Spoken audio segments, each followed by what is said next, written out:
ஆனால் இன்றைக்கு இந்த H1B விசாவில் இருக்கின்ற பிரச்சனை என்னவென்றால், ட்ரம்பை பொறுத்தவரை நான் ஒரு விஷயத்தை சொன்னேன், ரஷ்யா கிட்ட இருந்து நீங்க க்ரூட் ஆயில் வாங்காதீங்கன்னு சொன்னேன், நீங்க அதை கேட்கவில்லை, அதனால நான் என்ன வேணுமோ, என்ன அடாவடித்தனம் வேணுமோ நான் செய்வேன் என்ற அந்த பாணியில போய்கொண்டிருக்கிறார். ஏன் இந்திய அரசாங்கம் பணிந்து போகிறது என்பதுக்கு இன்னொரு காரணம் இருக்கிறது. அதானியுடைய வழக்குகள் இன்னும் நியூயார்க் கோர்ட்ல நிலுவையில் இருக்கிறது. நமக்கு தெரியும் இந்த அரசாங்கம் என்பது யாருடைய அரசாங்கம் என்று தெரியும், யாரெல்லாம் நண்பர்கள், எந்தெந்த கார்பரேட் நரேந்திர மோடியினுடைய நண்பர்கள் என்று தெரியும். இதுதான் பிரச்சனை என்று நான் காண்கிறேன். நிச்சயமாக இந்த H1B என்பது ஒரு சைட் ஷோ ஆகத்தான் நான் பார்க்கிறேன், ஒரு கொலாட்ரல் டேமேஜ் ஆகத்தான் நான் பார்க்கிறேன்.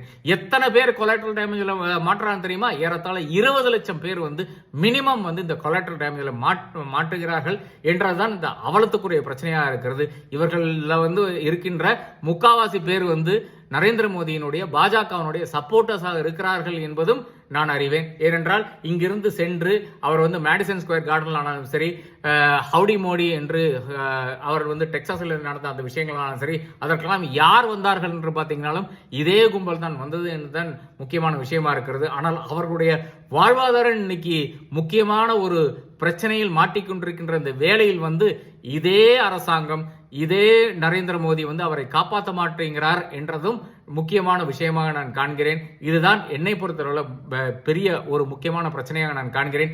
இந்திய அரசாங்கம் இதற்கு தகுந்த பதிலடி கொடுக்க வேண்டும். தகுந்த பதிலடி கொடுக்கவில்லை என்றால் பாஜக அரசாங்கத்துக்கும் பாஜகவை சார்ந்தவர்களுக்கும் இதுல பெரிய ஒரு பர்சனல் கெயின் இருக்கிறதாக நான் காண்கிறேன். இது நீங்கள் அனைவரும் அறிய வேண்டும். நன்றி, வணக்கம்.